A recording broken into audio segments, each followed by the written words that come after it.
Hello, and welcome to Sutro Sidetalk, episode 175. I'm your host, Kamran Shishtar, and with me is... James Seelig. Hey guys, this is Sutro Sidetalk, and we talk every week about what we watch and play. And just because it's a little bit later that we normally record, I'm just pretty much jumping right into it. This week, we are talking Star Wars, all Star Wars. No news. We're doing Andor, Tales of the Jedi, and of course, the longest thing we'll probably talk about, the Ghibli short that's less than 3 minutes long. Yeah, I thought that was gonna be like a much bigger thing, and I didn't even know it was out yet until you texted me saying like, "Hey, did you watch the short?" And I was like, "I totally forgot. I didn't even know it was out." And it was only 3 minutes long, and it was Yeah, like it like destroyed. Well, I shouldn't say destroyed Twitter for a day, but like a lot of people got super excited on Twitter for a day, thinking like it's too good to be true. This has to be a fake, and it's like, no, it's real. It's but just it's also like too good to be true. yeah, it's just, like, short and cute, but, like, fine. Yeah, which makes me, if we had time, I'd be like, this is the Ghibli Star Wars I'd want, and then talk about that, but we'll see. Uh, let's jump right into it though with Andor, and dude, I gotta say, I was like not hyped with this show for a bit. Like we heard about the show so long ago. They were like, "Yeah, we're gonna do Andor," and they Yeah. announced it among all these other shows, and then all these other shows started coming out, and we never really got Andor. Like we got Book of Boba Fett, which was like the last thing announced, and it was like the first thing that showed up, and we got Obi-Wan first, which I didn't ever think Obi-Wan would show up before Andor, and I think they canceled the Galactic Republic Ranger thing. Yeah. Yeah, but Rangers of the New Republic. yeah, whatever that was. Uh, but we're still getting Ahsoka and the Acolyte, which is that High Republic Sith show, which they showed like casting recently for and everything else. But Andor, Rogue One, I would say is one of the better Disney Star Wars movies. I mean, out of the five, I would say it's either number two or three. Uh, I'm not sure. It's like I think personally, it's my favorite one, but in terms of quality, like Solo and Force Awakens might be more than it. It's hard to say. Um, Yeah, it's hard to rank, and I always put the caveat of just, like, recency bias. Like, I really, really liked Andor, so it's hard to say if I really liked it because it's just the most recent, or if I would rank it so highly right now because it's the most recent thing I watched, or just, like, it is that good. Because there were scenes in the show that I was just like, "Holy shit, this is amazing." that's the And thing. This there were, like, a show, few scenes like that in Mandalorian and stuff, but nothing that got me, like, I mean, dude, I was basically bawling my eyes out during Marva's, like, funeral speech. oh, that was fantastic. Yeah. Well, so here's the thing with Andor. It finally showed up, and we knew it was like, okay, it takes place before Rogue One. It's like a prequel to the prequel, Yeah. for everything. I And think my first thoughts on it were just like, "Oh, a show on that guy? Okay. The guy that dies?" yeah, you're like, how are you gonna make us really care about this if we already know he's gonna Well, die? because, like, there was that one line that he has in Rogue One where he's talking to Jin, and he's like, "You have no idea what I've done for the rebellion, like, you don't know the blood that's, on my hands," or something like that, and it's just like so this show, I was like, "Oh, I guess we'll get a hint at some of the terrible things he had to do in the name of freedom and the rebellion." But this at least the first season isn't quite that, but it's more just, like, all the things leading him to the rebellion. Yes, it's his whole origin point for it, and ironically enough, he kind of accidentally starts rebelling, more or Yeah, it was less. literally just like a job at first to get paid. Yeah, and then another accident, which we'll get to, but um, easy to say.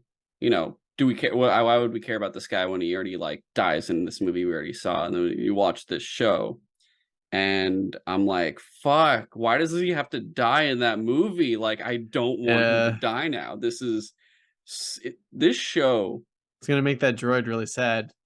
you say recency bias, but honestly, this show is probably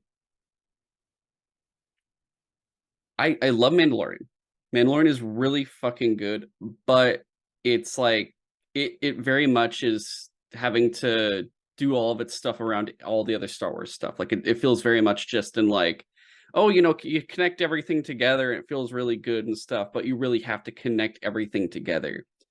Andor is so standalone in such an amazing way where there's zero fan service. It feels fully dramatic. There's so much dialogue that's like mature. And people say it's the adult Star Wars show. And I'm Dude, like, oh, is it? And then I watch it and I'm like, this is the adult Star Wars show. I even all this think stuff with Mon Mothma is like that stuff gets like really morally questionable and very much so. interesting. Yeah, I mean, a lot of things actually get morally questionable, like across the map of it all. But some people I've heard online, a lot of people have been saying like this is the best thing since the original trilogy, basically the original Star Wars. And I'm like, I don't know. And I look at I it and don't I'm like, know. Yeah. it's. I'm like, all right, let's look at the 5 Disney movies. Andor is better than those, I would say, without a doubt. Yeah. Let's look at the prequels. Andor is better than those, I think, without a doubt. Let's look at pretty much I guess the other Disney Plus shows. Obi-Wan better. Boba Fett better than this. Mandalorian is, I think, the closest thing to Yeah. competing with it. Yeah, Mandalorian is Otherwise, one of those shows that also I just like every week that there's a new episode, I have to watch it. yeah, It's not one of the like things that I can like wait on. And Andor very quickly became that kind of show too, where I just like every Wednesday, it's like I gotta watch the new episode. I think like it really just goes like for me, original trilogy, and then somewhere in there, I don't know what comes out on top for me, but it's like Andor, Mandalorian, the Clone Wars show, and then also the Clone Wars micro series from Gendy Tartakovsky. Those 4 things kind of vie like right below the original trilogy, where it's like that is the top of all Star Wars that's come out. That's like not games or books or comics, just like basically visual film type stuff. I honestly I couldn't say whether I like Mandalorian or Andor more because each one kind of hits me in a different way. Like Andor gives me all of the adult shit. It gives me all of the espionage, drama, feeling of like it's just a higher grade.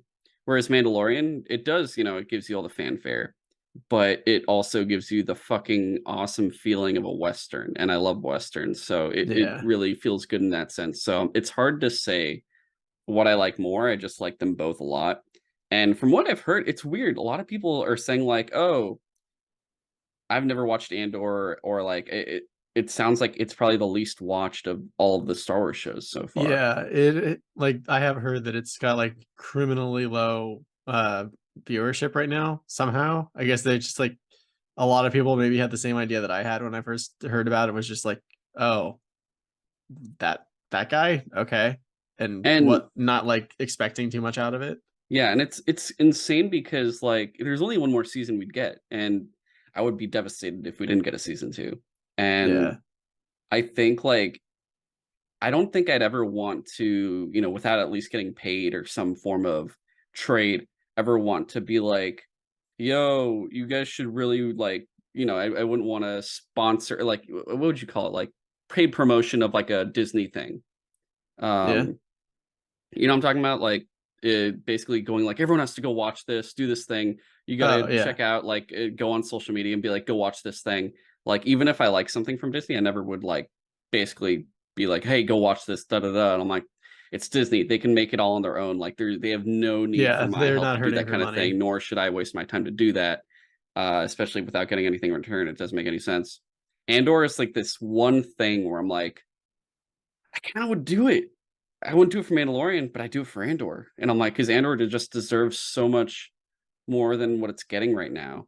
And I think Tony Gilroy, who is the man who is like kind of the creative director on this, as well as he's, I guess, the showrunner and the writer for the show. He didn't direct anything, but he did all the writing and everything else. He also, I think, he helped write Rogue One.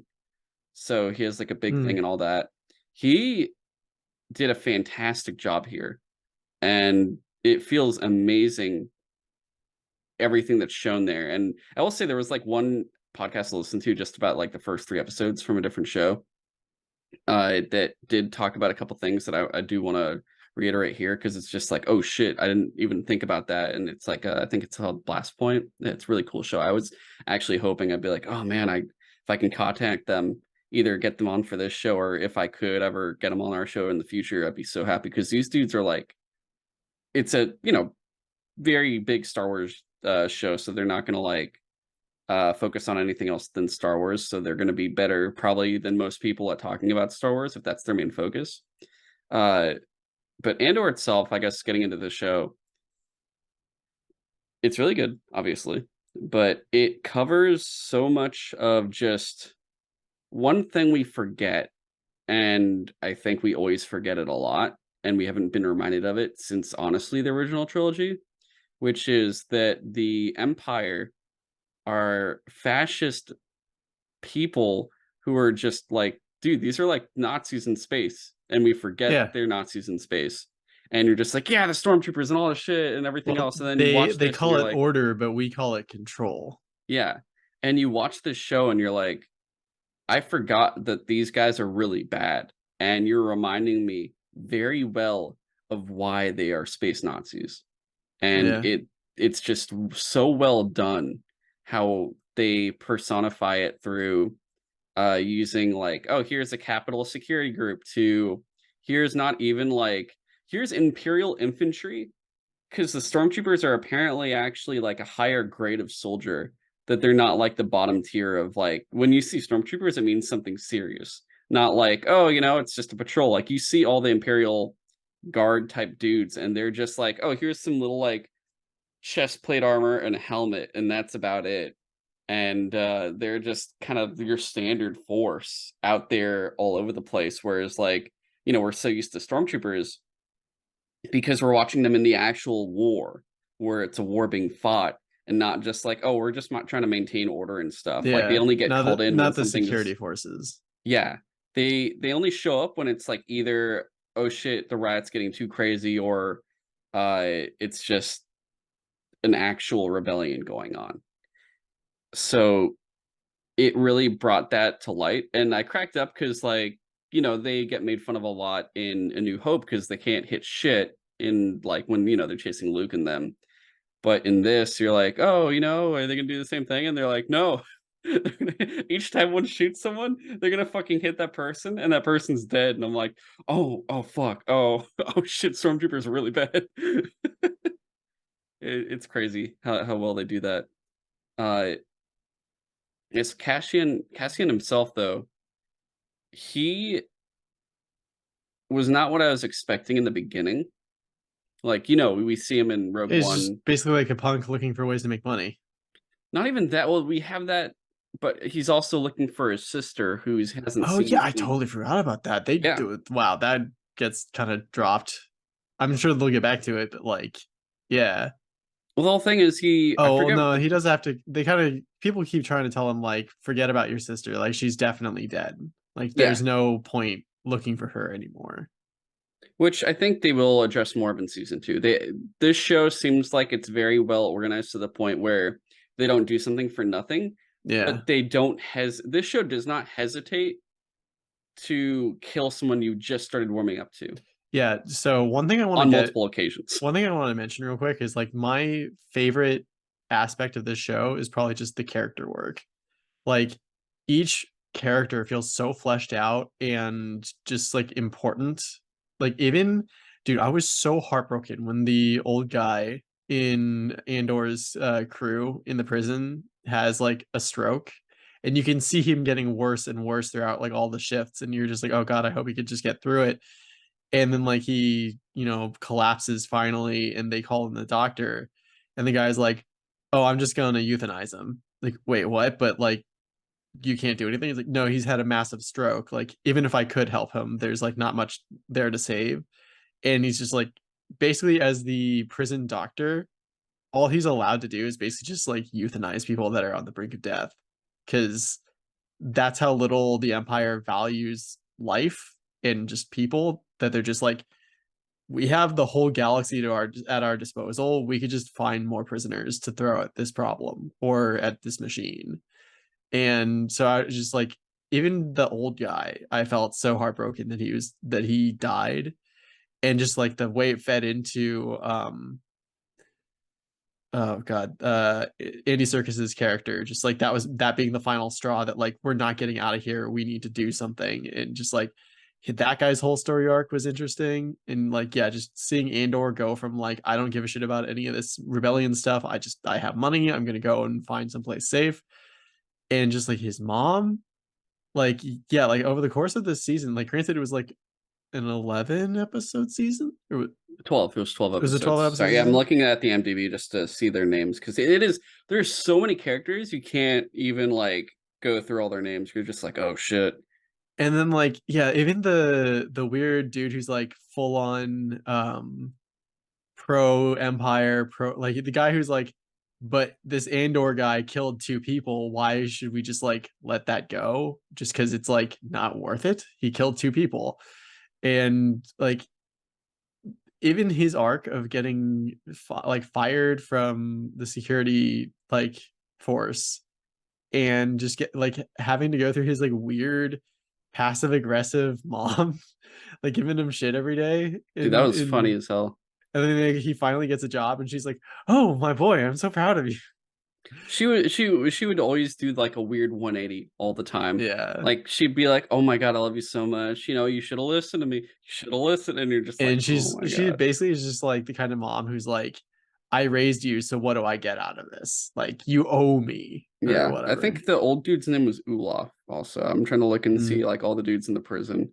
Olaf, and then Andy Serkis's character was Kino Loy. Kino, yeah, Yeah, which dude, is like, such a Kino name. but dude, the whole thing where he's just like the whole episode leading up to that, he's just like, forget about prison escape. It's not gonna happen. You'll never get out of here. Your best option is to just like get through your time and then leave. And then he finds out because of the old guy dying and talking to the doctor that like they aren't letting people out anymore. They're just like recirculating you back into another team or whatever.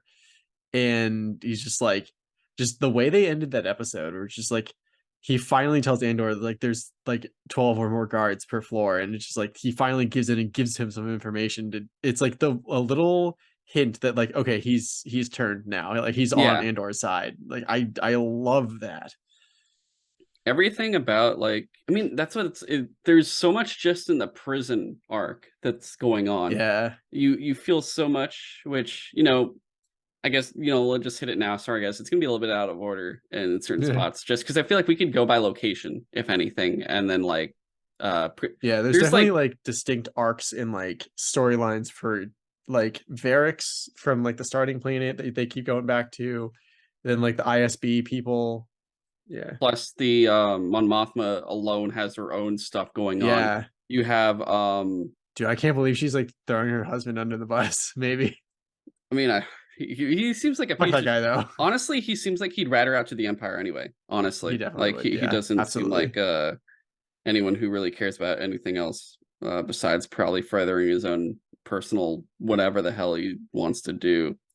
But Luthen has his own arc and everything else. Bill Skarsgård's no, Stellan Skarsgård's Yeah, character. dude, that guy. Oh my god. Yeah, but for the prison, I can't just believe hit he literally just like let an entire branch of the rebellion just like get slaughtered because he's like, it's more worthwhile to have insider intel. yeah, it that's what I'm saying. Like this show has multiple perspectives that you're going through. So you do get that kind of I don't want to say like I guess like Game of Thrones style feel of like that kind of type of dramatic show. But it really does bring you in to question certain things where you're like, is this right or wrong? How do you feel about this? And Star Wars never does that. It doesn't ever do that. You always feel like, oh, oh boy, like, yeah, like, yippee, I'm Anakin Skywalker, who cares? But I'm gonna go pod race and shit. So Bulba, you're gonna go Now down. this is pod racing. Uh, the whole thing of Andor's, what would you call it? I guess spectrum of like karma, like good and bad. of like what's black and white and gray, and this whole show is just Yeah. gray. There is no black and white, except you know that the Imperials are bad. You know that they're bad.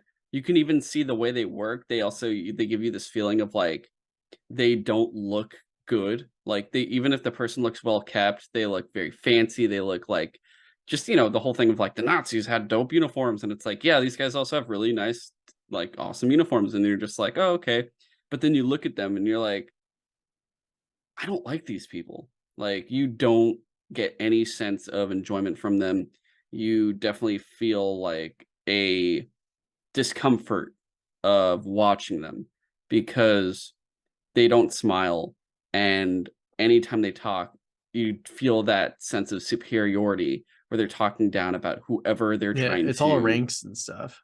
Yeah, they talk down to each other, but they also talk down just like just planning on things against like whoever is trying to go up against them, or anything they're trying to silence, or anything they're trying to contain, Yeah. all that kind of stuff. I mean, half the ISB stuff was just like all the security officers just trying to backstab each other to get like a one up and get like a better position or something like that. Which we've seen before, like you can feel that in the freaking the Sith Inquisitors. You get that same sense Hmm. where I think honestly it's a full tactic that Palpatine does because it maintains order. It's that whole thing of just I mean you could look at it in real life. The capitalist mindset of commercial companies and everything else, or even you could say to an extent government, depending on where and what and whatever.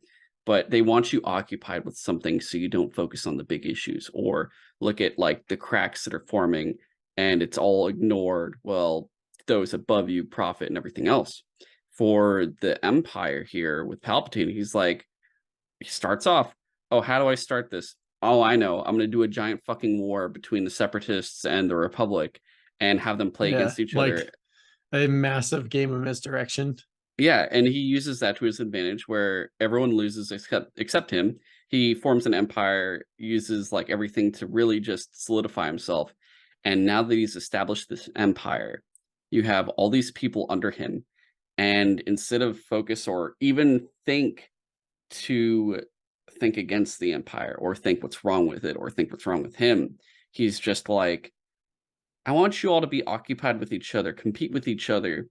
And because of that, you will never focus on me. You will never focus on whatever is wrong with the empire. All you're going to focus on is staying above the other person next to you, outrun that person when being chased by the bear. And I love how That that kind of kind of plays ideal. into Andor, like having the strategy of like no one in the Empire cares enough Yeah. to pay attention. So like when Lucian is like, how did you like pull off this job? Like how did you get this piece or whatever? And he's like, I just walked in. I got a uniform and I walked in and no one stopped me because they don't look that close. And he plays back into the prison cell where he's just like, Kino is just like, yo, shut the fuck up. They're listening to us all the time. He's like, no, they're not. Like, even if there are microphones around here and cameras, no one cares. No one's listening to us because we don't matter to them. And it's It, true. yeah, it's It really well works. done. Like the whole speech when Kino gives that speech when they're finally doing the uprising and they take over the control room, he says everything that Andor says, where it's like we outnumber them and they know it. They're afraid of us, I love and that one shot when they're all hiding everyone, behind the door. yes. Yeah, guys, like the way they do an amazing uprising in the prison, which felt honest. The whole thing about this show too is like this scene, like that speech and the speech of Marwa are so inspiring. Like even for me watching a fictional show of a fictional thing, I'm inspired going like, yeah, fucking do it, do this thing. And I like it makes so much sense, and you can even take that to other things in your own personal life depending on what's going on with you and everything around you. But like it definitely feels genuine, I guess you would say, when you're listening to these speeches. And of course the music helps, the music always helps in these Yeah. situations, but they do it so convincingly. And I'm like, in terms of just dialogue or a speech given in just the Star Wars universe. I'm like, has there anyone ever, even in the original trilogy? I can't think of anyone who's ever done a good speech like this in this universe ever as much as these two. Yeah, I can't think of anything like particularly memorable. I Even like honestly, before the Death Star run, and like I can't remember I like mean, what. usually whenever they were talking like that, it was more of just a sit rep of like, hey guys, Yeah, this is what's gonna happen, and that was it. Like it's more like a mission preparation than anything. And that's really all we ever get. Even during the prequels, there's nothing too much besides like Palpatine's bullshit speech at the end where he's like, "This has left me scarred, but the Uh, Galactic Empire," and everyone's like, "Ah, and democracy I dies with applause." I love democracy, I but love democracy. Yeah, it's but I fucking guys, I love the prequels so much. They're so fun. They're so fucking fun. And we finally get politics since the prequels. We're finally getting politics again, and it's like actually the best thing ever. And you're like, "Oh, this is great." yeah, But I do uh, love that kid's manifesto. dude, that kid has a great manifesto, and he actually has his own speech in the final episode too. In the beginning, Yeah, that's like his Andor voice. finally like listens to his thing, and like I love the line of just like freedom is free. It doesn't cost anything. It's natural. It's just always there. But tyranny and control, that takes effort, that takes time, and it breaks down. It's a machine that needs to be like maintained, and if it isn't, it breaks. And it's like that's not a bad analogy, actually. Yeah, you know what? Actually, I'm gonna fucking say it. I think this is better than Mandalorian. I just thinking about it, I think it talking makes a about all better this, point for sure. it makes so much more points just from just talking. You don't even need the action to do it. You don't need the fanfare to do it. You don't need a cute little Grogu you're gonna pay a fucking Yeah. ton of money for your kids to do it. Like it doesn't need any of this stuff. It just goes, this is the story. These are the characters that are in it. You're not gonna get any fan service. Here is everything about it. And on its own, without any of that stuff, as a honestly, it's the one thing I've wanted for so long where it's like, hey, can we get Star Wars that's not like directly tied to these things? I almost just want stories on planets about random shit. Like I don't even care. Like I'd love to see a detect. Like I remember Anthony Gallegos from like Comedy Button before he left it was like, yeah, I want to do like I want to see a detective on Coruscant just solving a murder or like a crime fucking show that's not even Jedi oriented or anything. And I'm like, that sounds dope as fuck. And this is like in that vein, even though it leads to the rebellion, which honestly, I know we've gotten so many like, hey, this is about the rebellion forming. And then like we've gotten like 18 how the rebellion forms things over time, from Yeah. Force Unleashed to Rebels to like I don't even know what else at this point. I feel like there's so many different rebellion things, but each one does like a weird, I don't even remember which one's canon anymore at this point, because I think even in Force Unleashed they're like, this is how the rebel symbol is formed, and it's like from Galen Merrick, and Oh I'm like, yeah. oh, okay, is that how we're doing it? Oh, okay, cool, I guess so, sure. But sorry guys, keep going off on tangents, but back to the prison. They do such a good job of bringing in these random prisoner characters that you can't even remember their names because they're not even that important. But you see these guys multiple times in like what, 2, 3 episodes, and Yeah, they're at least just two. they're just on a little like assembly table, putting together parts that eventually are going to be part of the Death Star, which I kind of had an inkling about, and then I see it and I'm like, oh yeah, what's the fucking Death Star? And they don't really have too many lines. All their lines are usually about work or like, hey, what's going on with like whatever The one guy happened. is just like, we're gonna die, we're gonna die. Yeah. And then, he's also doing like crazy sign language stuff to like Dude, the that was other. so I thought that was such a cool thing that like to That get was news awesome. around the prison, they just like they literally hand signal from clear tube to clear tube like across the way. Like it's fucking cool. And you feel so bad when, Olaf gets a stroke and dies. Cause you could see how like you watch that do that whole time and you feel bad because you're like, oh, I can actually kind of, to an extent, you can relate to it in some form of capacity, whether it's someone maybe you've had in your family that had a stroke or just someone that's worked hard for their entire life or any of that kind of thing, or maybe the prison system fucked over somebody and they were there forever and they came out as an old man or something.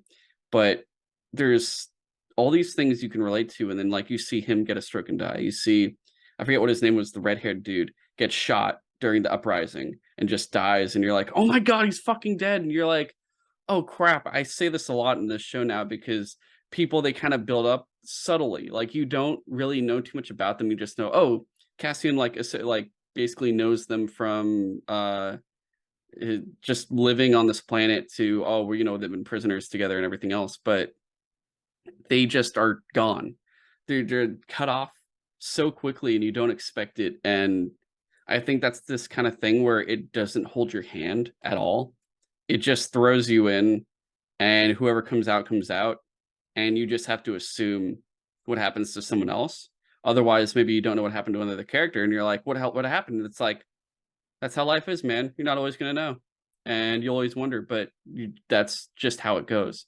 And that occurs too. Like, how many people were at that table? Like six of them, seven of them, At what uh, table? at the assembly table for Andor. Like, Oh, yeah. there was a good amount of Probably, them, yeah. and I only think one of them dies, and then, like, there was that one dude that Andor kept talking to before the uprising started, and he tries to jump on the thing, like, and he gets shot and killed too, and you're just like, "Oh my god, he's dead too?"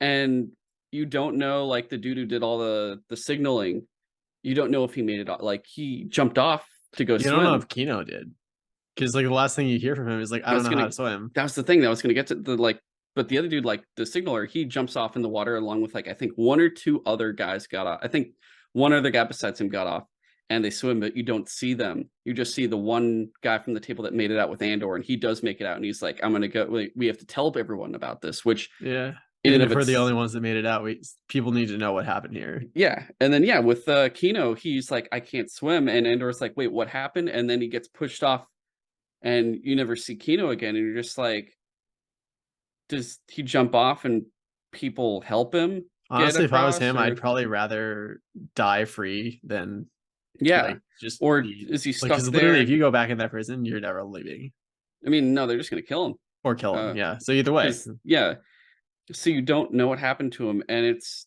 honestly, when you really think about it, it's kinda heartbreaking, and you Mhm. feel really bad, especially he's like, "I'm gonna get out in like, less than a year." It was like 200 days or something, and to know, like, it went from, "I'm gonna get out soon, whatever I did, who knows?" Like, a lot of these dudes, honestly, the way they got Andor, you're like, "Oh, they just fucking steal these dudes who probably didn't do anything wrong or Yeah, have like, petty he just crime." happened to be near some people that were being arrested, and they were like, "Hey, are you part of this?" He's like, "No."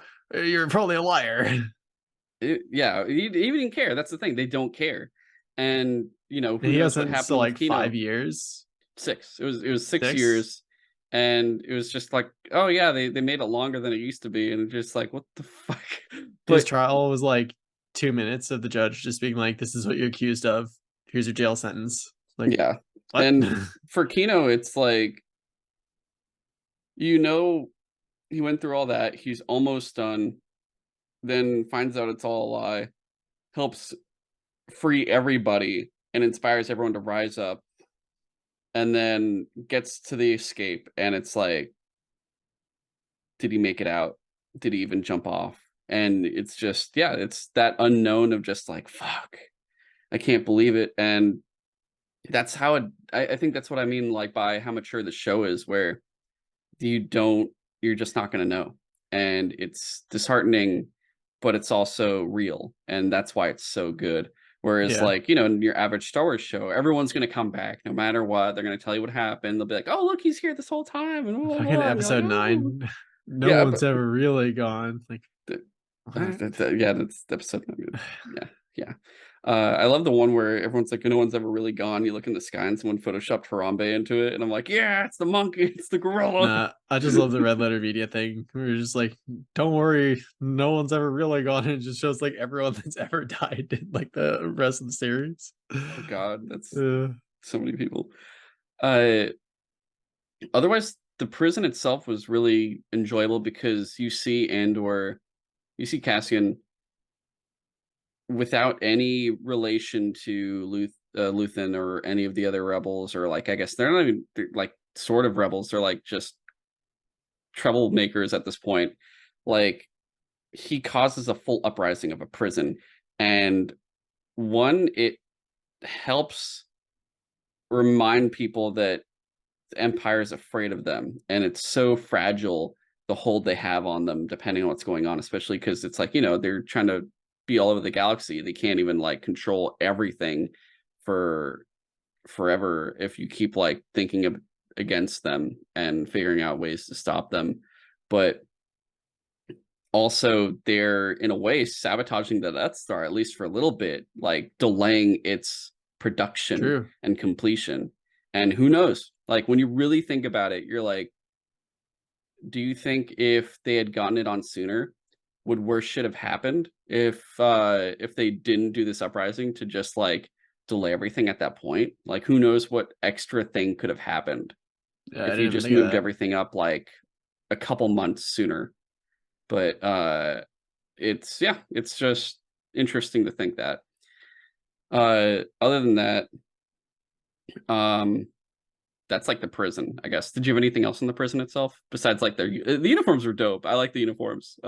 Yeah, I did love like the whole deterrent system for this prison was just like no one wears shoes except for the guards I will because the say floors are electrified. one thing I did forget that I heard from the Blast Point podcast was they bring out that like this definitely had some Lucas influence, actually. I mean, like influence back from Lucas from his original film THX 1138, which is like this crazy weird prison film that's like the future, and these dudes are just stuck in this weird prison system. It's really crazy.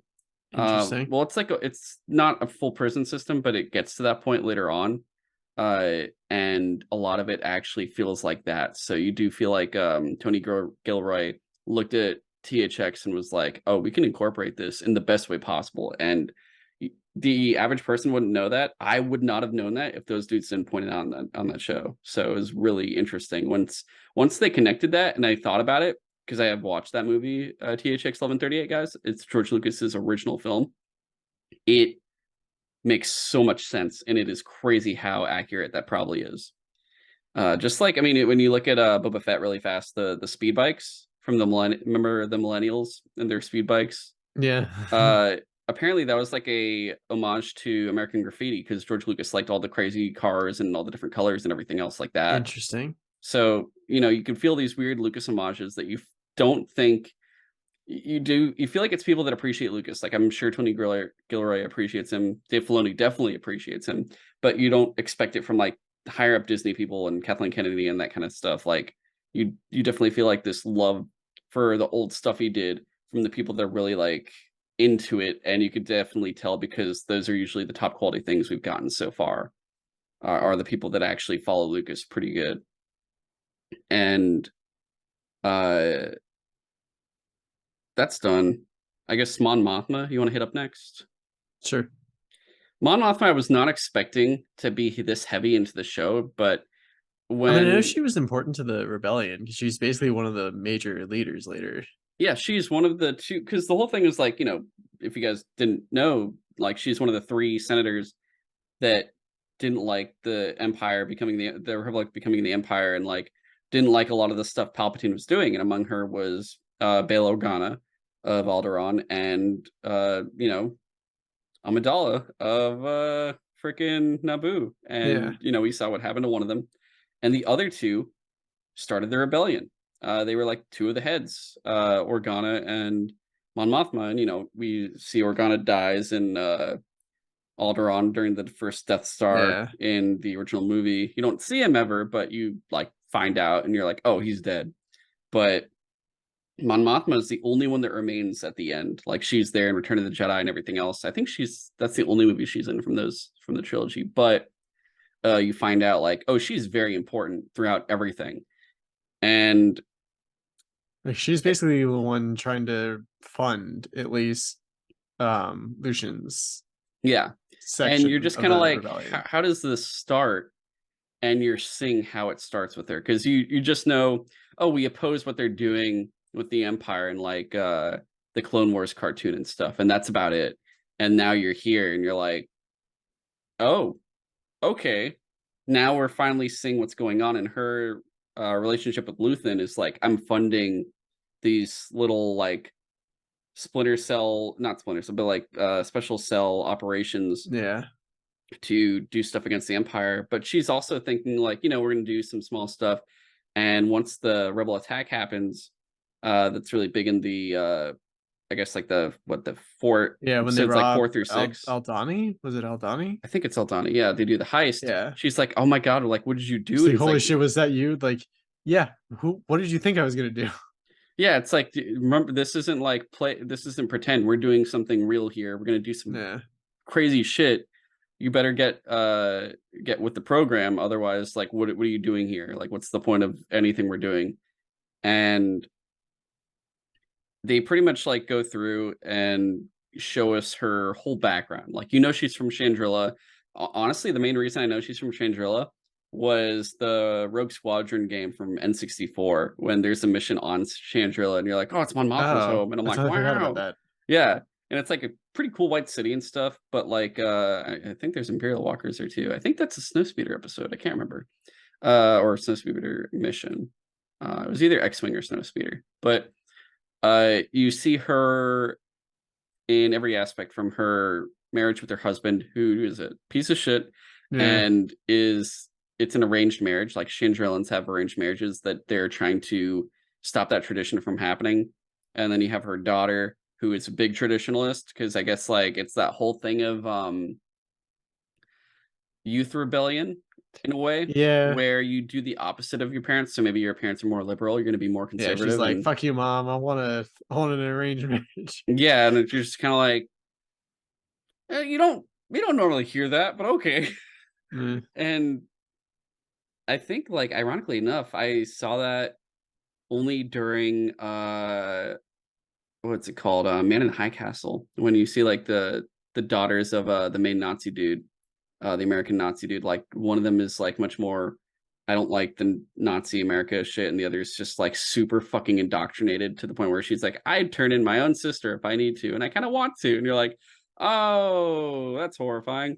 Like you're feeling that with the daughter to an extent where maybe not with the Empire, but with like Chandrilla's whatever the fuck she's doing with Chandrilla. I don't know. And you see them, you see what's his face? Her is it Talos? Her friend who's like the banker who's Oh, basically now yeah. helping her fund the operation. Um I could probably find his name in a second, but I just love, like, at one point, Luthen Tay Colma, that's his name. yeah, Luthen has a scene with, like, his informant where he's just like, "I've literally had to sacrifice everything in my life to make all these decisions I need to make for this rebellion. Like, I don't get to have a life of my own. Everything I do is for the rebellion. That's what I am willing to sacrifice for this." And you don't get it literally spelled out for you, but like Mon Mothma is literally having to like choose what in her life is worth sacrificing to keep this rebellion going. And like not only is she, fucking over her husband to like have a possible alibi for where all this money is coming from and going is like maybe it's not her messing with bank accounts, it's actually her husband. But also like the her other option for trying to get money Which was very to clever. yeah, like her other option is to like not exactly sell off her daughter, but like kind of make an arranged marriage thing with like basically a criminal who's just like he he's essentially like a loan shark, seems like. He's like a Chandrillan crime lord. Yeah. Yeah, and he's like, "Yeah, I could fix your money problem, but I want you to introduce your daughter to my son, and maybe something will happen there. I don't know." Which the way And her daughter was looking, you're like, oh, something's gonna happen there. Okay. yeah, and initially Mon Mothma was like, "Get the fuck out of my home. I would never ever consider that." And he's like, And you already are. that I love that line where he's like, "That's the first untrue thing you said this whole time." And it's just like, and she actually considers it, and she goes through with the meeting, and it's just like, damn, she's basically willing to sacrifice her entire family Yep. to just like keep this shit going because she's like, it's more important. Which I don't feel bad for her husband, but for her daughter, Yeah, her daughter is in her own little world at this point. Plus, like, not only is she potentially sacrificing like her daughter in the way of like a marital sacrifice, but a which is actually super Game of Thrones. Uh, she already had sacrificed her relationship with her daughter, where you see in the very first like few episodes yeah, of her in it, like her daughter's just like, I don't want to deal with you. I like we already know, like, don't fake this shit. We don't need to do this. It's not worth it. We both know like it doesn't matter. And she's like, yeah, what are you talking about? And she's taken aback by it because she's just like, damn. And then she realizes like, oh fuck, am I really that into it? And it's like a combo of, working on the rebellion, but also being an imperial senator at the same time. Like all that shit probably comes first because she's trying so hard to do all that stuff of like the espionage, but also at the same time she has a cover of being the senator. And as a senator, she's still focusing very heavily on like doing all this stuff to disrupt the empire in a very like viewed way where they all see what she's doing, which is a yeah. really good cover. I love I that the also fact love that that. she's doing that. I also love that she kind of has to play this balancing act of like being a nuisance, but not being so much of a nuisance that they just like get rid of her Yeah, because they and you could. you find out like, I mean, you already knew like when they say, "Oh, she's got a new driver, something's up," and you're just like, "Oh shit, what's going on?" And he's an Imperial agent. He works with the ISB, Mhm. and you're just like, "Oh, okay, so the ISB is watching her," and you assume then they're probably watching most, if not all, of the other senators. Who knows how many they actually have their eyes on, which is even scarier. I wouldn't be But surprised if it was the entire Senate. Like, I don't think Palpatine's that like trusting of anyone. yeah, and the whole thing is like this is the point where we in the Revenge of the Sith it becomes an Imperial Senate, and like, okay, they have power for now, and then we get to Episode 4, The New Hope, And he and disbands the it's like, Senate. yeah, it's like the Imperial Senate is no longer an issue. It's no longer a thing.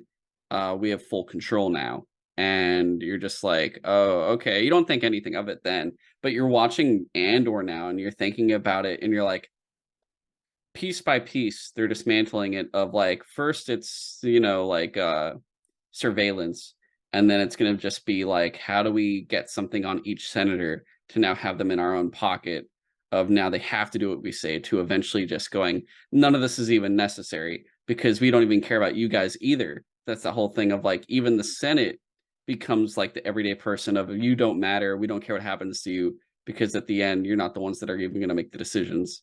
I mean, also we even see it like the clones, the way they treat Bail Organa, where they're like, "Sir, you shouldn't be here. Like, we'll fucking kill you." And you're like, Yeah. "Oh, he's a senator though, but okay." Um, Aside from that, I think her acting was amazing. I really liked her character, Yeah. and you feel for her because it's like of all the different characters, she's the one that feels at least the most alone, because at least Luthen has I forget what her name is, but he has like Yeah, that his woman that works with assistant him. who's like 100% in on it with him. Yeah, even though he's pretty much dead inside in every possible way. But Yeah. like she her husband is fake. Her daughter doesn't like her, and everyone else is pretty much out to get her Yeah, or she watching basically her. can't trust anyone. Yeah, now it's like her friend who apparently she used to like, Take Holma, is there, and it's like the one dude now that she can even confide in to an extent. So it's like you have at least some semblance of like, oh, cool, this dude is cool, he'll help her out and everything else. And even he, like, for his own safety, she's like, "I can't tell you why you're moving this money around. I just need you to help me move this money around." Yeah. And you do appreciate that it's like he won't know and it is for his own safety, but Mhm. you're looking at the student, it's like you're literally the banker of the rebellion, man. You have no idea you were literally moving money around for the entirety of the rebellion against the empire. I love Uh that party scene where she's, like, testing him and he is like, "I don't know if we wanna talk politics. I don't think you as, like, a senator would find my politics, like, stomachable or something like that or, palatable." yeah. And, she's just like, "Oh, you have no idea." But I'm excited to see what happens with her in the next season, because we're gonna see kind of like that buildup. And we know, I think we're pretty much like until the Senate's dissolved, like she's still there. Bail Organa is still there, being in Coruscant while still showing up and doing all the stuff for the rebellion until the dissolve. And then once that dissolve happens, I'm pretty sure that's when they go, oh yeah, we don't have to be here anymore. All right, fuck it. See you guys. We're gonna go to the rebellion now and just like put all of our power into it at this point. Hmm. Uh so I'm really excited to see her kind of get more into it, but also become more of the like right now she's just hidden and doing her thing. When we're in Rogue One, she's at the table spearheading everything and is in charge of this whole operation. Yeah. So I'm hoping season 2 is going to kind of bridge that and show us how she becomes more of a leader for the Rebel Alliance. The other, I guess, area was the ISB. And the ISB was very interesting because you get to see all the worst people doing the worst possible things. Yeah. Like, I What's keep her forgetting the name? name of the main guy that we followed through that, but like I love his superior in the beginning. It's just like literally just don't give a shit about this like double homicide. It's like probably not worth your time. And like to be fair, he was right about those guys. He was literally like they probably picked a fight with someone they shouldn't have, and they died because they picked a fight with someone they shouldn't have. And that is exactly what happened. Like they picked a fight with Andor, and he was just like, I literally don't want to fight you, but then he like ends up grabbing one of their guns and like just self-defense killing at least the first one. And then the second one was like, yeah, I can't let you go, and he just kills him. Uh but yeah, it's just like super funny that that guy's superior was just like, don't worry about it. It's literally your job, but don't worry about it. It's not worth your time. Yeah, But it's so then freaking. that sets that guy off on like, well, no, but I think I can solve this. I think I could find this Andor guy, and if I bring him in, maybe I get promoted. Maybe I become this guy's boss and shit like that. And it does not go well for him. No, it does not. But the supervisor we really focus on in this is what's her supervisor Deidre Miro, Yeah. and she's like, I don't think she smiles once in this entire No, show. she's a very grim, serious person. Yeah, and that's the whole thing. What I was saying earlier, like when you look at the Imperials, they make you kind of repulsed by them. And I want to say this like in not like They're just all very cold. yeah, not in a mean way, but like they make her very unattractive. Of like you kind of like I said, you're repulsed in a way. And I'll put a very good example of how I've seen this before. When we watch Get Out, the main character's girlfriend, the white girl, she looks nice, she's very pretty, and you feel like she's everything's cool. And then the minute she turns, and you're like, oh shit, she's using him to become like he's gonna be like a puppet for some white dude that goes into his head. And when she starts looking at new, potentially, she's looking at more black guys to like seduce and then bring there to get screwed over and like mind fucked and shit. You see her change like her appearance, and she goes from this nice looking girl that like you're like, oh cool and everything, to like straight up just like, oh god, she's kind of scary looking now and you don't like her. And it's such a good way of visual, just like visual villainization of the bad guys aren't going to look nice, the good guys are going to look nice, but the bad guys are going to look like ugly in a way. And they do that a really good job with that with Miro. And I'm like I said, I'm not trying to be mean about it, but that's just the way they pull it off. And then you can look at the actress and look at her other pictures. She looks much, much nicer and everything else, like just regular and other shows and everything else. But for her, like she's the example of, betray each other, climb the ladder. That's all that matters. And that's all she believes in. And she's willing to believe in anything else that will help her achieve that. And then that's like being super serious about the rebellion and figuring out how to smash them. And that's why she's like so into it and so just like obsessed with solving it and trying to find Luthen, who is like codename. They don't know he's Luthen. They know he's Axis. That's his code name. And you see her trying to do anything to get to it, to the point where like, she's trying to uh fight with another supervisor to get this to work. And you see, like, she's very much in command pretty much the entire time until like the very end when the riot happens and she's getting like they're about to destroy her. And I was Dude, I waiting can't for believe them she to tear her survived. apart. Right? I was like, fuck, you're alive still? Damn it. Like, Dude, I do love though when like she gets pulled into the room by like the dude from the beginning, and she's just like, "You? Cyril. That was his How?" name. Yeah, Cyril Karn. Fucking insane. Cyril was like Cyril's insane. We'll get to him soon. Probably right after this. But yeah, she did such a good job of just being like the person that finds the cracks, and you kind of see like, oh damn, if she's not around, like the rebellion could do so much of a good job of against the ISB, like because they're so used to their protocol, they're so used to being like, oh, that's the whole thing of like what they're saying, like, none of these people matter, and she's like, not saying that they do, but she's just like, but what if we treated them like they Yeah, do and looked she's at the them in only a one certain that's like way? paying attention. Yeah, and because of that, and she survived, we're going to see a lot more potential negatives occur in the next season because of her and what she's capable of. And what I'm hoping, because she's an important character, you're just like, I really hope she kicks the bucket in the second season, because what we're also going to see her after. And I also don't like the idea of a villain that's so into like these villains and these like, we know Cassian dies before episode 4.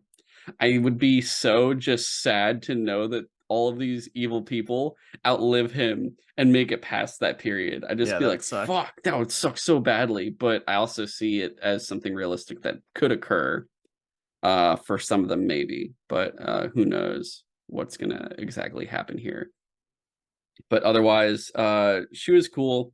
They do such a good job of making her feel like you want her to fail. You're just like, no, don't do it. Like anything for them to lose. You want them to. That's the thing. You want them to lose. You don't want them to win or anything like that. And or at least I didn't. I don't know who would. You guys should look in the mirror. What the hell are you doing? Why do you want them to win? But uh, yeah, she's such an interesting character that is shown until like, hey, they realized that we can uprise, and now that we've uprised, like they're afraid of us, and you see that fear on her face, and you're like, oh shit, it worked. And you see the fear on all the Imperials' faces really when it occurs. Um, the other characters in the ISB, there's not much to say other than I forget what the actor's name is, but he plays Maester Qyburn in Game of Thrones. He's the one that like creates like the monster mountain. Do you Oh remember him? yeah, I That's him. forgot. He's the head of the ISB. Yep. Huh. Or at least one of the heads, because you see like one duty reports too. So I guess like I don't know if it's like a branch of the ISB or something, but he's like a high up though, either way. Uh there's them, and then there's fucking Cyril Karn, who's the head of security. He's like the deputy marshal of the like the corporate security that like runs and it's like in its territory is what's the place called again? Ferrex, right? Yeah. Yeah. And he finds out like, oh my god, two of my officers died, and he's so deep in the Kool-Aid that he's like, he feels like he's such a patriot. He's like, I gotta, we can't let this Yeah, slide. I he's gotta make basically sure. like, we have these like laws to create order, and if we don't follow the laws, that there'll be chaos. Like there's a reason for these things. He definitely represents like himself as a product of like the imperial nationalism, Yeah, I he's guess a is true believer of the empire. yeah, like unapologetically, just like fully blind true, like blinded by anything they say. So he's like the ultimate fanboy, I guess, if you will. Even if they try to kill him, he's just like, please, I just want to help you, over and over and over. Like they literally make it, they keep like shutting him down, and he's like, but I love you guys. You don't understand. Uh, he is such a threat, but also not a threat at the same time. He's a threat in the way of being actually a very good detective and like solving everything. Where it's like, okay, you see what Miro can do. She sees through the cracks of everything. She sees what the true threat is, and he can see like, oh, this is how this occurred. This is what they did to do this. And, she doesn't want him in any way helping her. She doesn't want him like looking into anything else anymore. She just thinks he's trouble. And when this ends, like, she's taking him in. Like, he saved her life, so now he's going to be working with her. And now you have the person that can see the rebellion that no one else can, and the guy that knows how to find things together.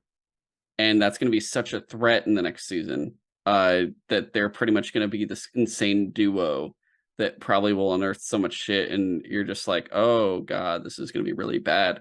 But otherwise, like we said before, like, he has a weird relationship with his mom, who's just like, oh dear, you just Yeah. you're such a fucking mess, but I love you. And I love that they keep showing him eating cereal over and over. Yeah. It was so weird, but I was enjoying it a lot, where I'm There's just this, like, like, depressed phase where he's just like, "I don't care about anything, I'll just eat cereal." and you see though, like, his whole like, it's some uncle of his that gets him like a job as like a person watching stuff, but even through it, he's still like reporting for the Empire, trying to like find Andor and everything else. But uh he also, like, you see him in the very beginning, like, he gets his ass kicked. He's such a good detective, but he is a F tier fighter in terms of just combat, because Andor just catches him and he's like, I'm gonna tie your ass up. And you can feel it too. Like, he gives a speech to the security guys in the first It episode was fucking or the terrible. second episode, like, and they're just like, ah, yeah, shit, dude. And he's so awkward. He feels so weird. Like, he's that socially awkward dude that's just like, I believe in everything, but also I'm just kind of weird and stuff. Like, you're like, all right, cool, dude. All right. He's that one dude in the office. You kind of like, do we invite him to the outing tonight after work? Like, Yeah. I don't know. He's kind of fucking weird. I don't know what to say, but I think they I think they do such a good job of showcasing everything from, okay, here's the go-getters just trying to further their career. Here's the people that drink the Kool-Aid that really like believe in all this shit. And here's the people at the top that are just like, yeah, fuck around, my little puppets, yeah. And he shoots lightning out of his hand too, so that it also works Yeah. with him doing his fingers. But uh yeah, it's really well done. Did you have anything on him else besides what we said already? No, I just like I kept waiting for him to have something really important to do by the end of the season, and it seems like he just kinda, like, saved the, like, higher up ISB agent, and that's it. Yeah, Like, I think, like I so we'll said, I see think what they're happens both gonna next have. season. I think they're gonna have really big roles in the next season. Yeah. But I mean, I think they'll be pretty much the main villains, really. Oh, yeah. The and then that stupid sergeant that's like, "All right, sir, we're gonna get him." Yeah. Yeah. Did you see him at the end after the riot? He's just sitting. He's sitting and get on the floor against the wall in that place, just drinking. He's like, "Oh fuck." I miss that.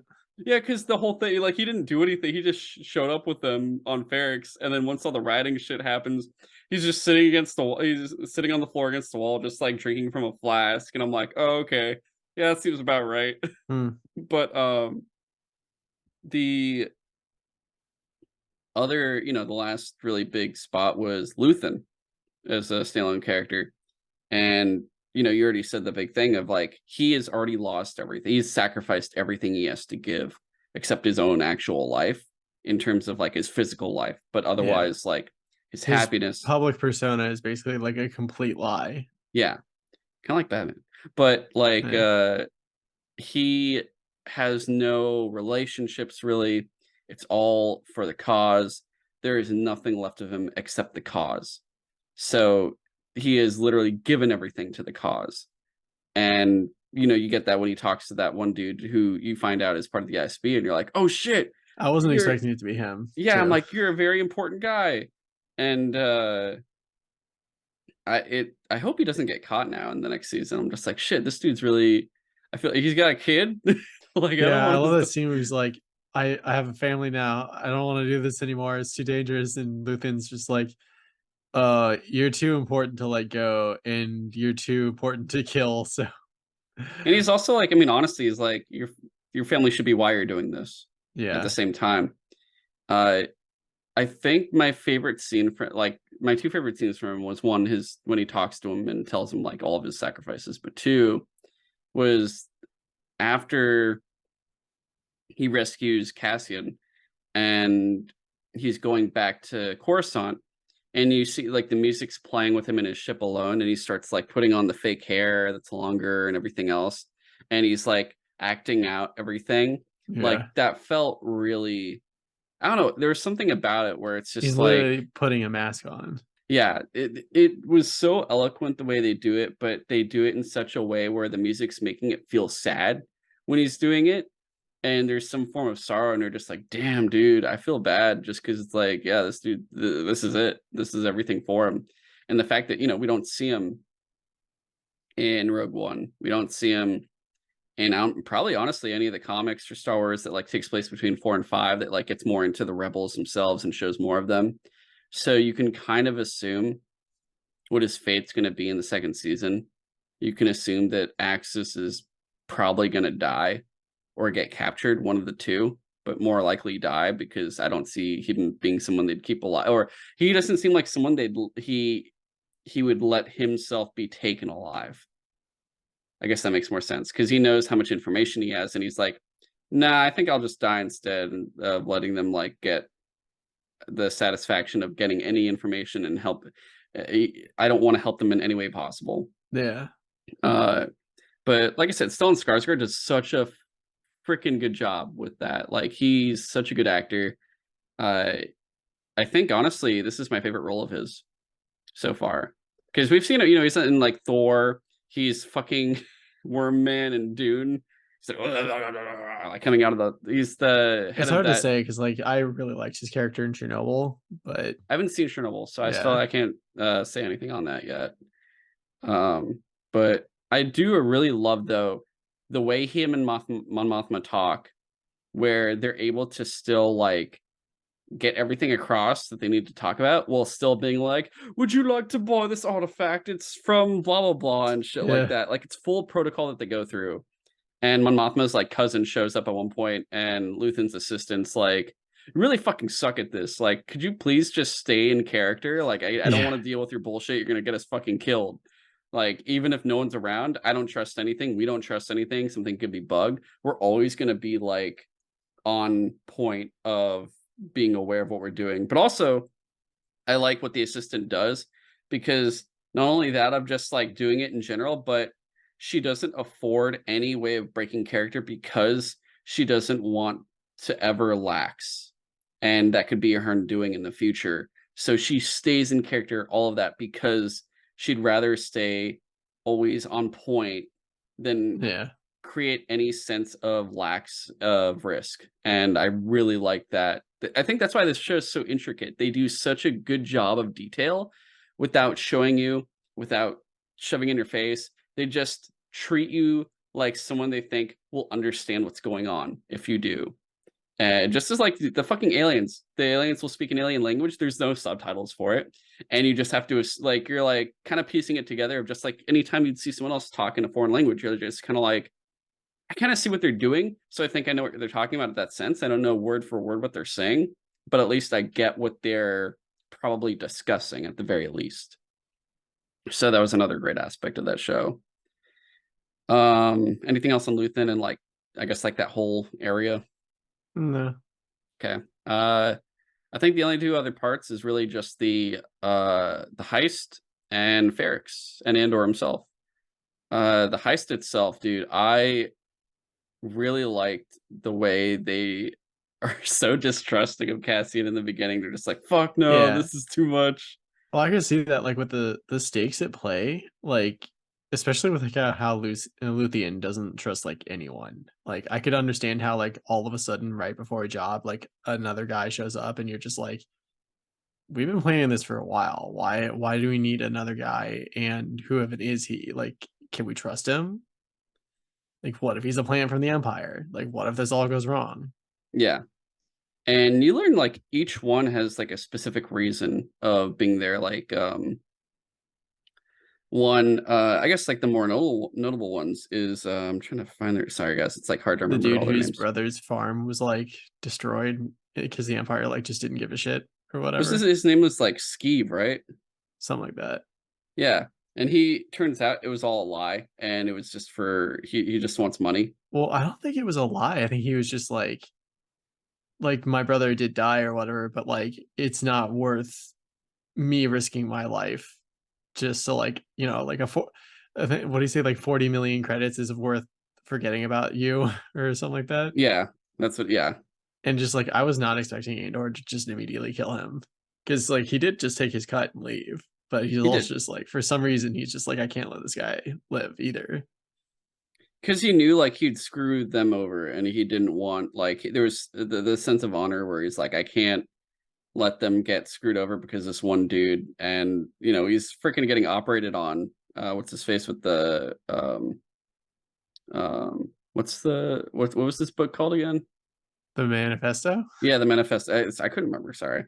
But I'm trying to remember all their fucking names, dude. This is like hard. Uh, you have there's the one dude who was an Imperial stormtrooper, and Cinda, I think that was her name. She was the girl that they kept sending to like she was on her own for a lot of the stuff. She was the one like casing Andor's place on Ferrix, trying to kill him. Yeah. But apparently like her family was killed by stormtroopers, so it's like, oh, when she found out, she was like pissed off and everything else, but like they're working together. You have Skeeve, who was just screwed up, and the dude with the manifesto, who pretty much played a big role because that's honestly what also inspired Cassian to become more of a rebel. And someone on Twitter today I saw pointed out in his like more wintry look when they're on Jeddah, uh, in Rogue One, there's a book on his shoulder. And Interesting. someone's like, "Is that the manifesto?" And everyone in the comments is like, I'd "Oh have to look into that. my That's god." interesting. It could be true, because there's sort of just like a little pocketbook there on his shoulder, and it blew everyone's minds like finding that out. It's like such a deep cut, because you're like, were they planning this the whole time, like this show? And he just, or it could be a thing because that's all like Tony Gilroy helped write that movie. There's a chance that he was like looking ahead, and it's like, oh, do you have a project you want to do besides that? And he's like, yeah, I want to do it on this guy, actually, on this one character. And he probably already had all this stuff pre-lined up and made it so he had it all ready to go, where it's like, oh, I can like bring this all back circle, and it's gonna blow your mind when you go back. And I think like that's the thing. When season 2 finishes, I guarantee you there's gonna be such a spike in watching Rogue One. I mean, sure, there's probably a Oh spike right yeah. now, but there's gonna be such a big spike in watching Rogue One and just being like, I can't fucking believe this. One, I can't believe Cassian died, but two, like, who knows what things were in it now that are going to come from Andor, which isn't fan service, but it's like it's directly aligned with it, so it makes sense that it would connect to it very easily. Uh, the Otherwise, like the cultures they introduced, like the native people of that planet that they do the heist on, was really interesting. Like there's a whole thing where they worship those lights, or Yeah, they make a that big deal the about the lights, eye or whatever, which like it's like that. shooting stars, Dude, that pretty was so much. pretty. Yeah, it was really awesome. And then just like the smallest thing could screw up everything, where it's like one dude actually figures out like, hey, all of our communications are down, but that one Imperial unit actually works. And I tune into them, and it's like, what the fuck is this? Oh, guys, we should get our guns and we should go down there because something's wrong. Like, sorry. It's so cool how they work in all these minor characters having such a role where they're able to figure stuff out, but they don't just show them for 1 second going like, hey, what's wrong with this? Like, they build up to it in slight little scenes where you see that dude that figures it out and goes down there to question what's going on. They show him like multiple times before that in like brief little like snippet scenes, but like you see him so many times that you recognize that character when he shows up to actually like be an integral plot piece to that specific action, that specific event that goes on. So they do a really good job of like that type of storytelling. Otherwise, it's just cool watching that whole thing unfold. Anything else on that arc for you? The No. heist? I think my only complaints is that like there was like one episode that was all build up to the heist, and just like I I don't know, it feels like such a weird complaint, but it felt like there was all going to lead up to the heist in that episode, and then it just like ends, and then the next Mm. episode is the heist. So it was just like that felt like a little bit of weird pacing to me, but like overall, it's like such a minor complaint. Well, I mean, when you look at the show, it kind of it's broken up into four arcs. You have the origin Ferrex arc, you have the starting Ferrex, you have the heist, you have the prison, and then you have the ending Ferrex, which each one Yeah. pretty much has 3 episodes. So it's like a 4 act structure for this kind of show, I guess. I guess it's like 4 acts, really. Um, but then yeah, Ferrex. I really, really, really love Ferrex. And I said before with like Boba Fett, everyone's like, "Are you tired of Tatooine?" And like, we don't want any more of this fucking sand planet. Everyone wants to go to sand. Like, no one wants to go to sand planet anymore. And on one side, I'm like, yeah, but we never really got into the history of Tatooine, which is I like seeing the Tusken Raider flashbacks and Boba Fett and stuff. And I get that it's overdone, but I also wanted just like more showing the world itself than just, hey, they're on this planet for a second and there's a fucking plant coming out eating people and shit, and that's it.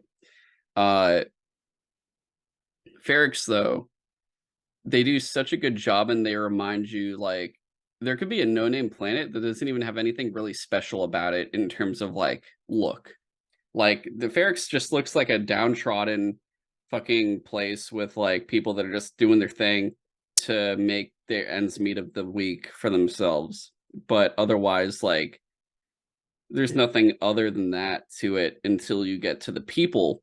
And then when you get to the people, you're like, oh shit, they have these cool orange and red outfits. And oh, there's a man who's in a tower with fucking hammers ringing Yeah. a fucking, he just hits it on the steel plate and it's like a clock bell. And I'm like, what the fuck? And oh, And he seems to have like a lot of pride in his job.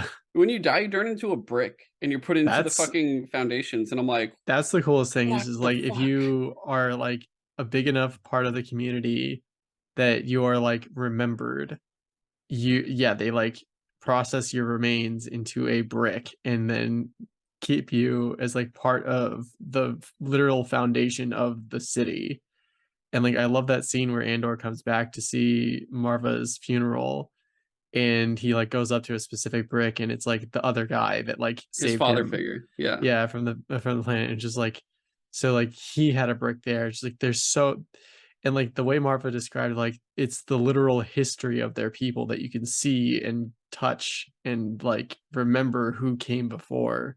Like it's such an interesting part of that culture. And because you see their name in like that point, you can find out their story depending on like how much that legend goes or whatever. Um, but it brings out so much life. And when you actually do look at like Tatooine and other planets, you're like, bro, there's like zero culture there. It's just people doing fucking Tatooine. It's just sand planet, and it's just the planet itself, not the people on it. Whereas Ferrex, it's about the people, and it shows what the people do.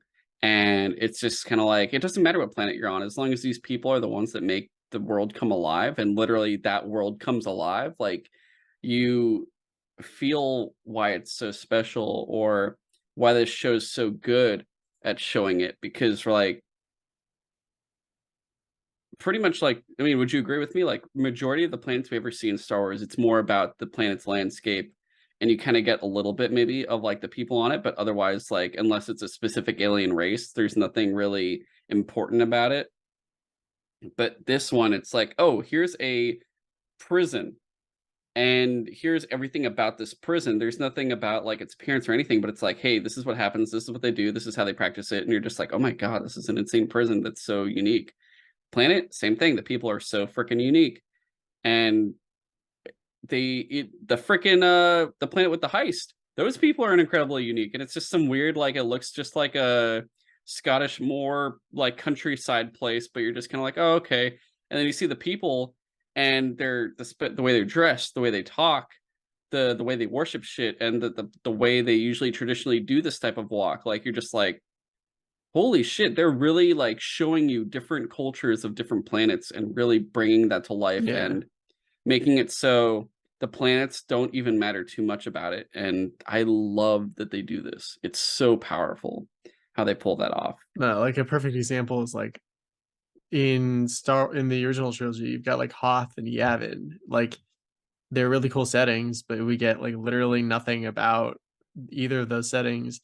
Like at least Yavin is like, okay, so there are ancient temples there. Maybe Jedi related, maybe not. I don't know. But they don't really talk about it in the movie. And Hoth is just like, it's the snow planet. Yay! Which I Uh, still, Hathor is actually my favorite planet until now. Ferrix might actually be my new favorite planet. So, mm, because I fucking love Ferrix, dude. Uh, and the people themselves, like you get to that rebellion, and I guess you get two forms. You have the first form, which was in the first part, they're just banging little like wind chime things. They're banging like little metal sticks on metal, and it's supposed to be a warning and it helps other people. But like the Imperials are just like, it's just noise. They're just making noise. Who gives a shit? Whatever. And all of that serves as a warning, but also they're even saying it like when those corporate dudes are like trying to get Cassian. They're like, it's getting in your head because you keep hearing the banging over and over and over, and they're just like, what the fuck is this stuff? When they're the guys that are watching Marwa, she's like, you'll want it to keep going because if it stops, that's not good for you guys. And she scares the shit out of them when it stops because they ran out of the house. yeah. When really it was just actually they don't actually do anything really. um but they rebel. That's their way of doing what they can, because it's like these people don't have gun, they don't have like big firearms or anything else. They can't beat them in a fight, but when they do that, that's their way of helping. Or like Cassian's best friend freaking ties a metal, like just a giant piece of ship debris to the corporate ship in the like one of the first few episodes, and it tries to fly up, and that metal thing just brings the ship crashing down. Yeah. And you're just like, holy shit. And I will say this is also from that other podcast, but they bring up a really amazing point. Those people in that little like thing they did saved Cassian, and it saved Cassian. And you then get Cassian to go do what he needs to do in Rogue One later on and do all of his stuff to help the rebellion, but also eventually get the plans for the Death Star and help Luke. And when you really think about it, then if those people in Ferrix didn't do that, there's a chance that none of all that stuff later on would happen. It's all the little ripple effect of or snowball effect, whatever you want to call it, of like just small big things start from small beginnings. And I love that. That's so freaking good. But later on we see them rebel, and I mean rebel, like they go on full riot and start getting killed because they're just running against these dudes that are freaking shooting lasers at them, and they just have their hands really, but they're able to still take a bunch of them down, but they get massacred. But they get woken up, and it's so good the way they do it, because it's not even Cassian that does it, it's Marwa. Her speech inspires all of them, and then it's just like, the Imperial's like, hey, stop this right now, and they're just like, we're gonna beat the shit out of you guys, we're gonna fight you right now, fuck it, we're just gonna go for it. And even one of the kids, his father gets killed and hung out in public, like he makes a Oh, that bomb. was the kid. I was like the whole time I was like, who is this kid? Like I feel like I Yeah, that should was like know. one of Cassian's friends, he died, and that was his son. That's why he was important. Oh, no wonder. Because like, Yeah, dude, because like, when he was building the bomb, he's looking at the hologram of his father. dude, Uh, like the I was gonna say kudos to that kid for like just the look of so much like pain and anger on his face when he's listening to Marva's like speech. Yeah. yep. It woke them, like I said, yeah, it woke them up and made them feel all the pain, and reminded them like, yo, this is fucked up, and we have to stop it now before it gets worse. Which I really like, because it is really that whole thing of like, they came for them, and then they came for them, and then finally, when they came for me, there was no one left to help me because I was the last one and I didn't help the others. And they come to that realization going like, oh shit, we have to stop them now, this is it. And we have all the different friends. They're each one has their own little thing to do, each one has a purpose. One is like, oh, I smuggle people out, I just do construction, but I could tie a fucking thing to a ship, and I'm really fucking strong. Because you see that dude, he's just throwing stormtroopers around, and I'm just like, oh, he's really strong. Um, each one has their role to play, and it's so freaking good. And then of course, I'd say like the most important one besides his mom is poor girl, Bix. Like Yeah, Bix the one gets who got fucked tortured. up, and I feel horrible, and you're just like, I really hope she gets like better in season 2, because she gets like tortured horribly, where you could see like psychologically she's not all there. Yeah. And it's so, or I guess mentally, both. And I think she could definitely recover from it, but they just did a horrible number on her just to do it. And eventually she tells him stuff, I guess, but like otherwise it was just horrendous. And you really feel for her. And I think that was the biggest thing when you see like, oh, Cassian's coming to, see his mom for the funeral. And when he finds out what happened to Bix, like they're all expecting him to show up at the funeral. None of them think he's going to go rescue Bix, is what he does, because like no one finds him except for like one death trooper, and he shoots that death trooper down. Which I love that they bring in the death troopers again. Like they keep showing up whenever it's Yeah. like Rogue One stuff. But um, yeah, Ferrix was awesome. Really appreciate that planet. And I guess getting into the final thing, Cassian himself, like you get his full origin of being like these kids living on a planet that was mined. And what was the planet's name again? It was let me look at it for a second. Yeah, I totally forget. But it's interesting that it's like you just like to see the scale of like the mines that the Empire was like Kanari. digging out of the planet. Yeah. Yeah. And And yeah, like his entire culture was probably just like completely wiped out. I mean, yeah, that was crazy, because was it Imperial Planet, or wasn't it Clone Wars era from what they were saying? Like the ship that crashed was like a separatist ship. I guess it would have to be. Yeah. Yeah. They were like, yeah, it's a separatist ship that show up, and they're like, yeah, we have to get them out though, because these kids are they all get massacred apparently. And it's kind of scary though, knowing like you don't see it, but you're just assuming then, oh my god, all these kids got fucking killed. And it's all just like Lord of the Flies type kids that are doing their own thing, have their own little language. And I guess you assume that their parents were all minors and they all got killed, and that's kind of what happened.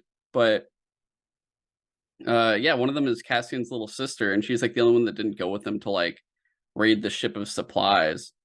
But I guess we'll maybe find out if she's alive or whatever happened to them all in the second season. But Kunari, it was interesting where you see Cassian in that world, and then he gets rescued by Marwa and his father figure, and they teach him stuff, and you see him kind of like in certain episodes get little flashbacks of them and everything they teach him, and him growing up a little bit, to the point like you see his father dying, trying to stop guys from throwing stuff at the stormtroopers, and the stormtroopers just go, oh, is it you too? Let me kill you as well. And then apparently after they shot him, they hung him. But you in just a few minute flashbacks, you get such a good emphasis on his relationship with his family, but also like you feel so bad though when like Marwa starts passing down, or like when she starts dying and pieces of her are coming apart. Like she starts mentally breaking down, um, to just like she stops taking her pills and everything else, and she just dies and uses her death as a way to spark a rebellion, which was insane because like when he's leaving and she's like, we're going to start a rebellion. And you're like, oh, is the planet rebelling? And then they're like, she's saying she's doing a rebellion after Cassian leaves. And it's like, oh no, it's all in her head. She just Mhm. thinks they're all rebelling, but it's just her. And you just kind of go, oh, that's actually really sad that like, that was just a whole, like, she's just kind of losing it, to the point where it then goes a full 180 and goes, no, actually, though, when she does her speech, she does spark a rebellion. And you're just like, okay, that's amazing. I love it. Uh, she was a really good character for the little she wasn't like in it too much, really, when you really look at it. Like she's in the beginning, and like snippets of the rest of the show, not even like big scenes, it's just like small little points when it's her interacting with some of the other characters of Ferrex. But you know, that's about it. But that's all it needs to do, what it needs to do to accomplish like what happens in the show. Otherwise, like Andor himself, like I really appreciate that, like he's on one mission to save his sister, but you see like his relationship with everyone at the planet. Like he he does some weird like schemes and stuff to make money. And you see like some of his friends are like, dude, have you been hustling me? I want my money now. And he's like, sorry, dude, you already put it in and like it's gone. To others like going like, hey, I need a favor, or can you do this thing for me? And they all have this strong, tight-knit community because like, oh, hey, every single time they do anything, like they do it without question for him. Like they don't even try to dissuade him too much. They're just like, oh yeah, well actually here, let me improve your story of what happened because that's how I feel for it to make it better. But whenever he shows up, they're just like, oh hey Cassian, it's you. And he's just like, oh hey, and they cover for him. Even to the point where like they see the Imperials taking away people to be tortured, they still stay loyal. And that was an amazing just form of community that he has.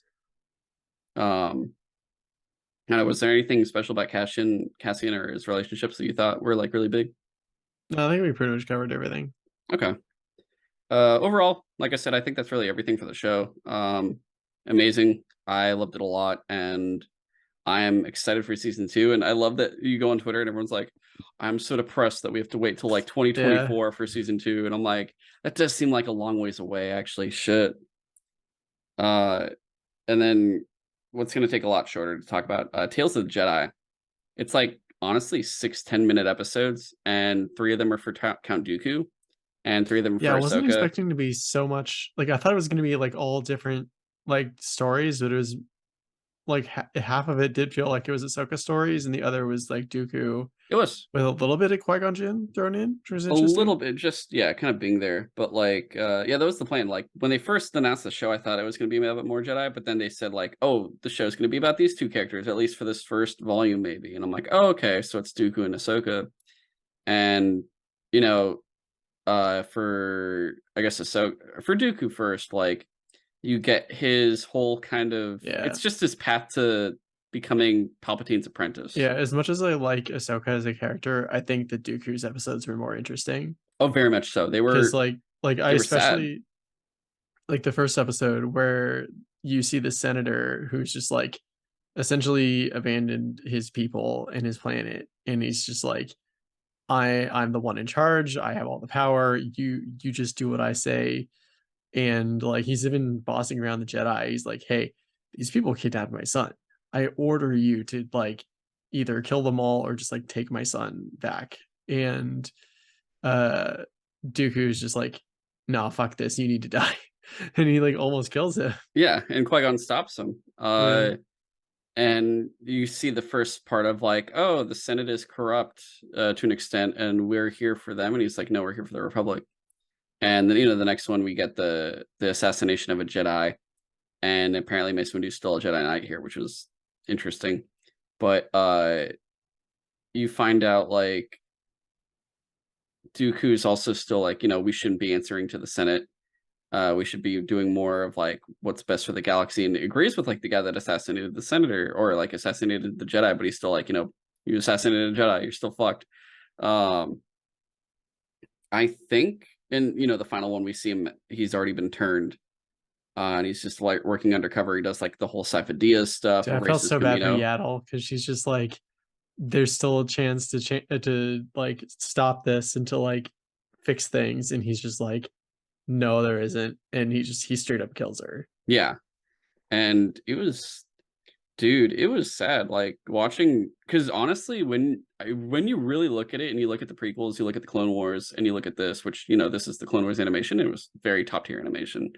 Uh, Dooku's not wrong for the whole thing. He's, like, right the whole time, and you're like, "The Jedi are fucking idiots, holy shit," like, he's right, and if they had listened to him, imagine, like, if they had listened to him, they would have been able to stop Sidious, potentially, because he Eh, found him already. possibly.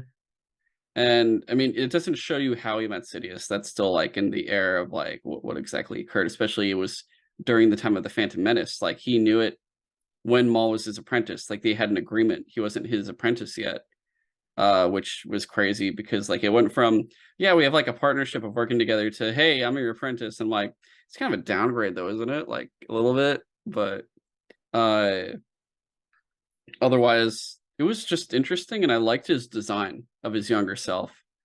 It looked really cool, but I felt bad for him.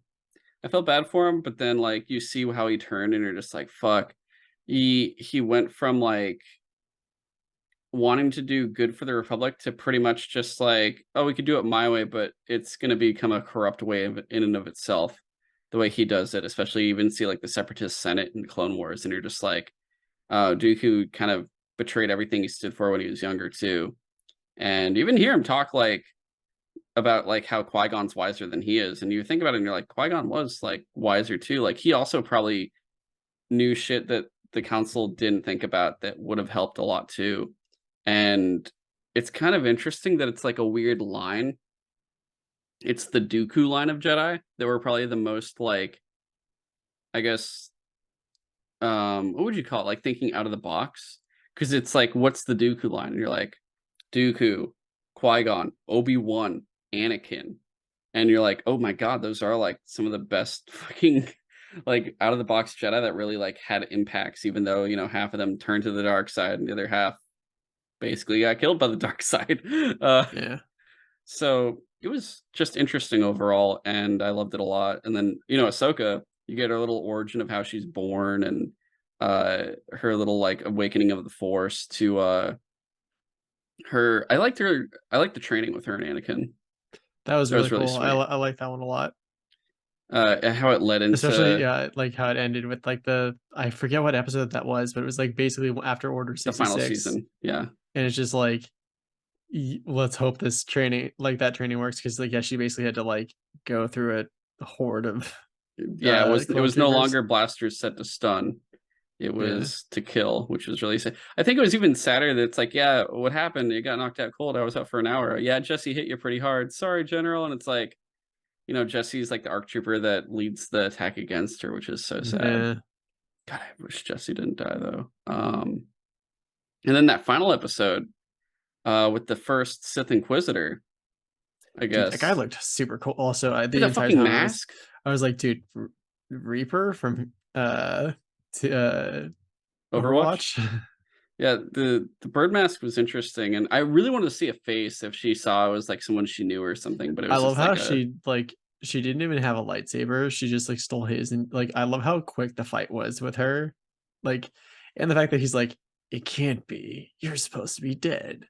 And he's just yeah, like almost excited that he'll get like the glory of killing Ahsoka Tano, and she just like ends him with immediately. his own blade. Yeah, Yeah. that's it. That was really cool just to see though the skill difference where Mhm. you're like, you know, this dude fucked up this whole town on his own, and you're just kind of like, how strong is this guy? And it's like, no, not that strong compared to, I think, another Jedi, because he seems like a weak Force user potentially. Well, yeah, it's like it's like sending a bully or sending a inquisitor to burn down a village is like he's basically just a bully using Yeah, his power to punch down, and then as soon as someone with like the same amount of power or more comes up to him, he just like crumbles. yeah. I like Tales a lot. It was short, very simple. Mhm. I definitely would want more with other Jedi too. For sure. I think I want some Qui-Gon ones now, actually. Yeah, Um, because we didn't get much of him yeah, I mean, like the way I yet. see it, if they're gonna do kind of like 3 episode arcs, I'd appreciate more of those. I kind of like the way they do that.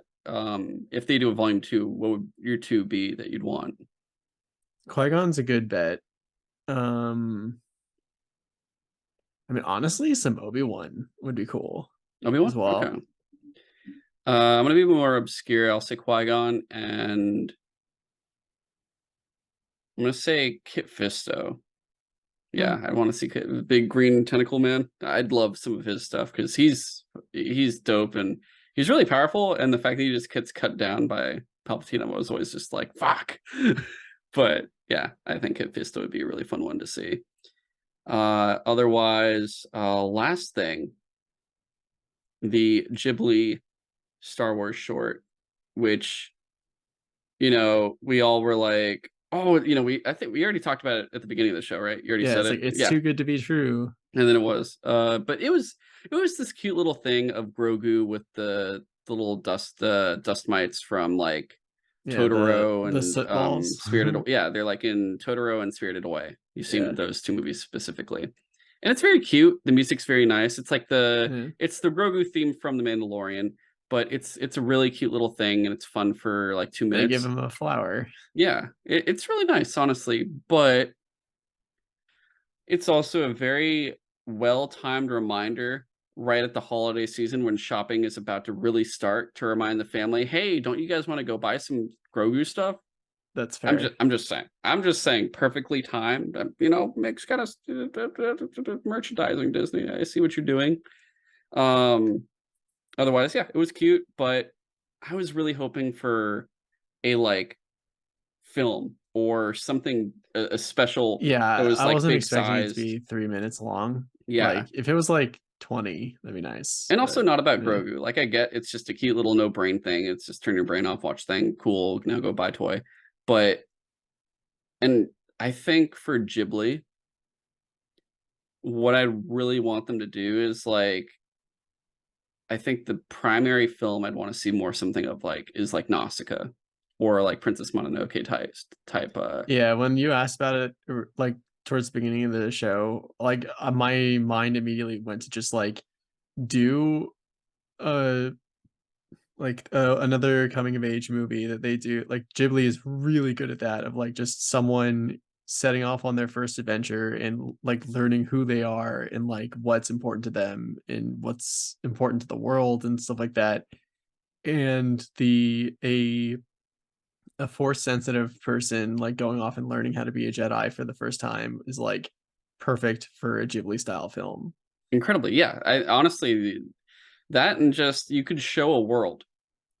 A world where it's just some world in the galaxy and you can make it its whole thing. You can make it a new culture out of it just like you do in your own, movies, and do that with the Jedi coming of age, but also, like, show the I don't know, if it's Imperials or something like it, or, who's the ones that bring the unbalance to the world and take its environment away? Because the whole thing is, Ghibli, at least Miyazaki, is usually very much, like, environmentally friendly.